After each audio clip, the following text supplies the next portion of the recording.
So ngayon, papunta tayong waterfalls dito sa Balay, Indonesia. Sabi nila ito daw ang pinakakilalang waterfalls dito. Pero mababa lang siya. Dito tayo. At may nagpuputok-putok.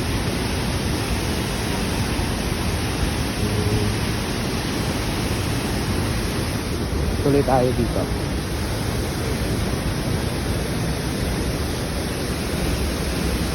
Oh, lakas.